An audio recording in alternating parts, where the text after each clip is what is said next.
درود اور سلام محمد اور آل محمد کے لیے صلوات پڑھیے۔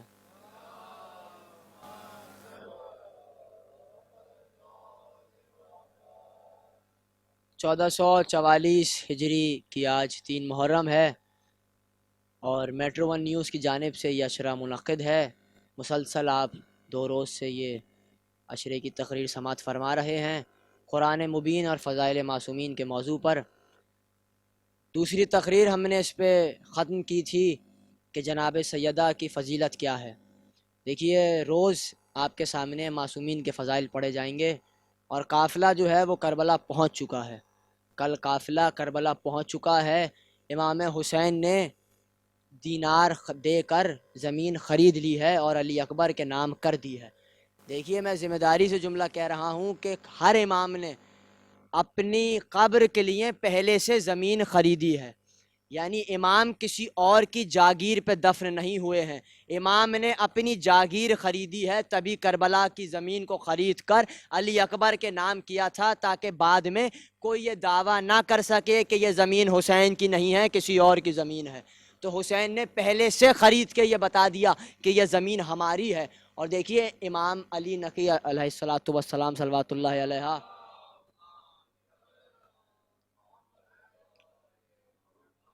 ان کا ایک فرمان ہے اور ان کا ایک معجزہ ہے، اور وہ معجزہ میں آنے والی تقریر میں پڑھوں گا۔ ان کا فرمان ہے کہ زمین کا کوئی خطہ ایسا نہیں ہے کہ جہاں قبر نہ ہو۔ تو چاہنے والے نے کہا چلیے اب بات آ گئی تو میں پھر معجزہ پڑھ دیتا ہوں۔ تو چاہنے والے نے کہا جی مولا آپ نے کہا ہماری سر آنکھوں پہ، آپ کا قول ہمارے سر آنکھوں پہ ہے، ہم آپ کے قول میں شک نہیں کریں گے، مگر کہتے ہیں کہ وہ ایک مرتبہ کسی سفر پہ جا رہا تھا اور وہاں مولا کے چاہنے والے نہیں تھے۔ اس نے وہاں مولا کی فضیلت بتانے کے لیے اس نے کہہ دیا کہ تمہیں معلوم ہے کہ میرے امام کا فرمان ہے کہ زمین کا کوئی خطہ ایسا نہیں ہے کہ جہاں قبر نہ ہو۔ اس نے کہا تم مذاق کرتے ہو، ہم اس صحرا میں ہیں، یہاں کون سی قبر ہے ذرا بتاؤ، یہ تو ریگستان ہے، یہاں تو کوئی قبر نہیں ہے۔ دیکھیے امام کا قول کیسا ہے، امام کا اختیار کیسا ہے، حجت کا اختیار کیسا ہے۔ یہ اولاد رسول کا اختیار ہے کہ جو کہہ دیا وہ ہو جاتا ہے۔ میں بھی آپ کو دلیل دوں گا، وہ ہو جاتا ہے۔ دلیل کیا ہے؟ وہ کہتا ہے کہ وہ افسردہ ہو کر وہ مولا کے پاس آیا اور کہا، مولا نے کہا تم افسردہ ہو ہم جانتے ہیں، وجہ تم بتاؤ گے یا وجہ ہم بتائیں؟ کہا مولا آپ وجہ بتائیں، آپ جانتے ہیں۔ کہا وجہ ہم تمہیں بتاتے ہیں۔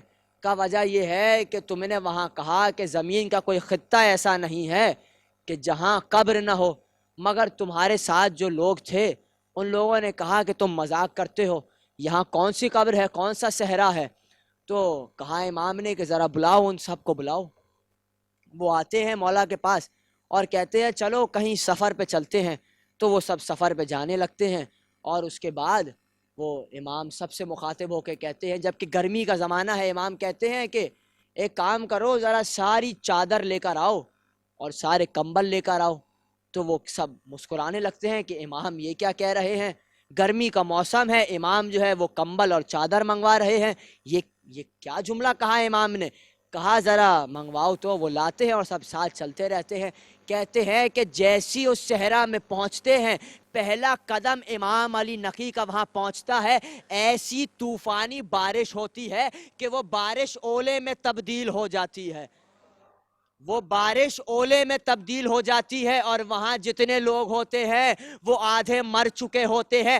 امام کہتے ہیں اپنے چاہنے والے سے ہم نے تمہاری مدد کر دی، جو ہم نے جملہ کہا تھا وہی ہوا کہ زمین کا کوئی خطہ ایسا نہیں ہے کہ جہاں قبر نہ ہو، ارے جاؤ اور جا کے ان لوگوں کی قبر بنا دو۔ یعنی امام نے جو جملہ کہا تھا کہ زمین کا کوئی خطہ ایسا نہیں ہے کہ جہاں قبر نہ ہو، امام نے فرمایا تھا اللہ نے بارش کو اولے میں تبدیل کیا، وہاں لوگوں کے سروں پہ جا کے لگا اور جا کے لوگ مر گئے اور جا کے قبرستان بن گیا۔ یعنی پتہ یہ چلا کہ کیونکہ امام علی نقی لسان اللہ کے بیٹے ہیں تو جو کہہ دیتے ہیں وہ ہو جاتا ہے۔